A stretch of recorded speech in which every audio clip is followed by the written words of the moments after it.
កូនប្អូនស្រីលីដាចានៅក្នុងសប្តាហ៍នេះរួមកាយដោយឆ្នាំរបស់យើងទាំង3ដួងគឺត្រូវឆ្លងកាត់នៅវិញ្ញាសាច្រៀងបទចម្រៀងប្រពៃណីជាបទភ្លេងការចាហើយឃើញថាការតបតែងខ្លួននឹងក៏ស្រស់ស្អាតទៅទៀតក្រោមការរៀបចំដោយសម្អាងការកៅពេជ្រពិសីចាដែលមានលេខទូរស័ព្ទ012 44 44 28ហើយនឹងអរគុណដល់កូនកំឡោះកូនកំមុំ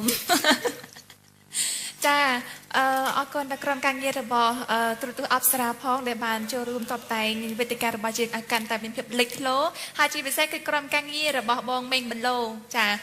ចេះកាត់តហើយចេះទាំងបច្ចេកទេសសម្លេងហើយត្រូវចេះសម្ដែងទៀតចាអរគុណច្រើនចំពោះបងអូនលីដាវិញសប្តាហ៍នេះចាមានអ្នកគ្រប់គ្រងផ្ដល់កម្លាំងចិត្តដល់បងអូនស្រីទេចាបងសប្តាហ៍នេះមានចែប៉ាអ៊ំម៉ាអ៊ំហើយនឹងអ្នកម្ដាយរបស់នាងខ្ញុំផងដែរចាជំរាបសួរចាជំរាបសួរបងស្រីចាចំពោះចានាងខ្ញុំហៅថាបងស្រីឬក៏ប្អូនស្រីទៅបងប្អូនស្រីចាប្អូនស្រីត្រូវយ៉ាងម៉េចជាមួយនឹងលីដាដែរត្រូវជាបងស្រីជីដូនមួយត្រូវជាបងស្រីជីដូនមួយចានេះគឺជាលើកទី1ដែលបានអញ្ជើញមកទស្សនាដោយផ្ទាល់ចាលើកទី1ប៉ុន្តែនៅផ្ទះវិញតាមដានប្អូនរហូតចាសប្តាហ៍នេះយល់ថាប្អូនលីដាការច្រៀងរបស់គាត់យ៉ាងណាដែរច្រៀងបានល្អព្រោះអីបទភ្លេងការមិនងាយទេបងកុំងាយដូចថាការអឿនហើយនឹងការសំឡេងអើយអីហ្នឹងគឺគាត់ធ្វើបានល្អមែនតើសូមសរសើរគាត់ចាចំពោះប្អូនស្រីវិញយល់ថាលីដានឹងអាចឆ្លងផុតនៅវគ្គជំរុះនៅសប្តាហ៍ក្រោយៗទៀតដែរឬទេខ្ញុំក៏អត់ដឹងដែរហ្នឹងវាអាស្រ័យទៅលើសមត្ថភាពប្អូនស្រីផ្ទាល់ហើយនឹងគណៈកម្មការគាត់យល់ពីបទចម្រៀងបានច្រើនអញ្ចឹងគាត់អាចថ្លឹងថ្លែងថាប្អូនស្រីខ្ញុំយ៉ាងម៉េចអីចឹងបងចាអរគុណច្រើនដូច្នេះយើងនឹងងាកមកស្ដាប់នៃការយល់ឃើញពីគណៈកម្មការរបស់យើងចាសូមអញ្ជើញអ្នកបងសួនចន្ទថាសួស្តីបងអូនលីនដាចាជំរាបសួរអ្នកគ្រូចាថ្ងៃនេះបថោងតោងស្បៃណោះចាឃើញថាធ្វើឲ្យអ្នកគ្រូនឹកឃើញកាលហើយកាលនោះណាអូននឹងរៀមរាតោងចូលក្នុងដូចគ្នាហ្នឹងប៉ុន្តែមិនឃើញតោងលេងដាវនឹងកាន់មកទេត្រូវឡើយចាឃើញថា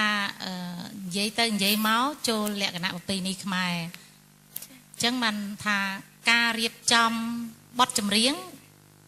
បើយើងច្រៀងហើយខ្លែមទាំងតុកតែងឃើញទៅកើនមួយកម្រិតចាលោកគាត់លោកហ្វៃសំអាងលោករៀបចំតាមបទចម្រៀងអញ្ចឹងឃើញថាបងអូនច្រៀងហើយមើលទាំងកាយវិការទៀតអញ្ចឹងបង្កើនពីរੂបងប្អូននឹងកាន់តែបង្កើនឡើងថែមទៀតចាឥឡូវយើងងាកមកចម្រៀងបងអូនច្រៀងបានទាំងអស់តែបន្តិចទេកន្លែងអោណាថ្លៃណាកន្លែងចុះចាអោណាបងព្រៀងថាបងតោងឲ្យជាប់មើលអូនលោកដៃបងលោកដៃចាប់បងអើយកុំភ័យអោណាកុំភ័យកន្លែងឃ្លាទី2គ្រាន់តែអ្នកគ្រូមិនចាំប្រូលណាប៉ុន្តែកង្វះខ្វះខាតហ្នឹងបើសិនជាយើងគិតស្ទីលទៅស្ទីលរបស់ប្អូនក៏ថាបានចាអញ្ចឹងបើសិនតែយើងគិតពីថាបំពង់កអ្នកប្រពៃណីយើងមិនអាចចាប់ឲ្យដូចគ្នាបានទេចាអញ្ចឹងសូមបើសិនជាអ្នកគ្រូវិញថាស្ទីលរបស់ប្អូនចាតែក្រែងលោទេសនិកជនលោកថាខ្ញុំស្ដាប់អ្នកមីងរស់សេរីធាកន្លែងហ្នឹងគាត់ចុះហើយជួនកាលអ្នកពីដើមលោកថតចម្រៀងតែខុសទីក៏លោកយកដែរពីព្រោះជំនាន់ហ្នឹងអត់ទាន់មានម៉ាស៊ីនអេឡិចត្រូនិកអីទំនើបដូចសម័យឥឡូវទេអញ្ចឹងខុសត្រូវបន្តិចតួចជួនកាលគាត់យកត្មងជាស្ទីលរបស់គាត់ចាអញ្ចឹងបើប្អូនច្រៀងចេះលើកទុកដាក់សំឡេងសគុស្គុនស្រែកដល់អត់ភ្លាវសូមជូនពរឲ្យប្អូនបានជោគជ័យចាអរគុណអ្នកបងសួនចន្ទថាចាសូមអញ្ជើញលោកគ្រូមេងសុធីវ៉ាន់វិញម្ដងថ្ងៃនេះនៅគ្រូសួនចន្ទថាដូចជានិយាយលេងបានច្រើនហើយធ្វើឲ្យកម្មវិធីសប្បាយរីករាយណាខ្ញុំក៏សូមធ្វើដូចគាត់ដែរដើម្បីកម្មវិធីសប្បាយរីករាយបាទចាសូមសួរបន្តិចកាន់ដាវនោះជាប់ពាក្យពីកាល់ជាប់ពាក្យពីកាល់ហ្នឹងហើយមែនតាហើយចុះខាងស្រីតដឹងក្មួយពីកាល់ដែរបានមកបង្ហាញខ្លួនថ្ងៃហ្នឹងបាទនិយាយលេងណាព្រោះបច្ចេកទេសកាន់ mixer ផងណាឥឡូវឡើងមកសំដែងផងសូមកត់សរសើរឃើញថាយើងមាន ពីចប់ហើយសំដែងផងហើយដេញតែកាន់មិចសើមួយផង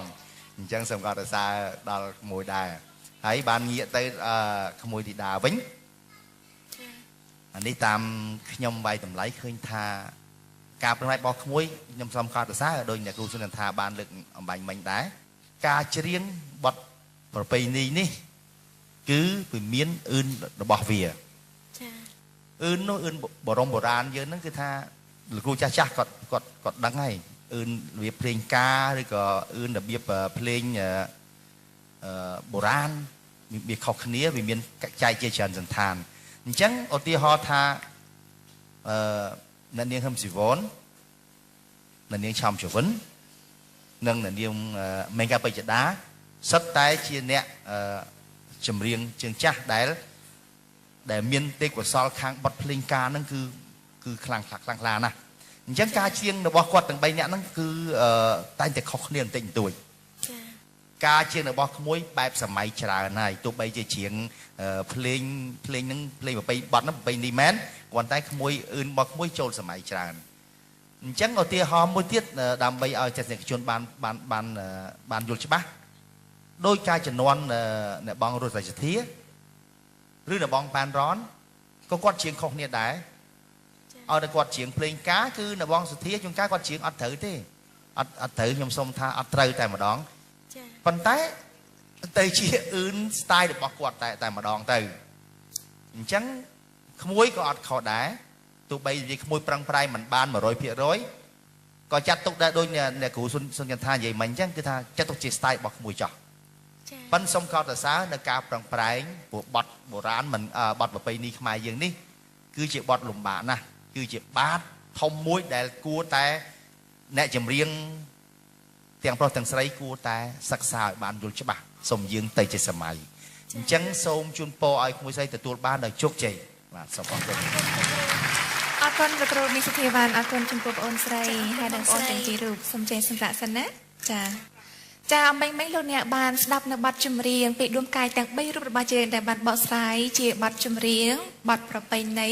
របស់ខ្មែរយើងនៅពេលនេះចាផ្លាស់ប្ដូរនៅបទចម្រៀងជាចង្វាក់ប្រពៃណីមកកាន់បទចម្រៀងញាក់កន្ត្រាក់អារម្មណ៍សម័យបច្ចុប្បន្ននេះវិញម្ដងតើដួងកាយរបស់យើងក៏ផ្លាស់ប្ដូរបទចម្រៀងនេះមានលក្ខណៈកាន់តែល្អប្រសើរយ៉ាងណាចាបទចម្រៀងរបស់ដួងកាយដែលត្រូវចូលខ្លួនមកបកស្រាយជាបន្តបន្ទាប់នេះគឺជាបទចម្រៀងដែលនាំមកជូនលោកអ្នកដោយក្រុមហ៊ុន Toyota Cambodia ក្រុមហ៊ុន Toyota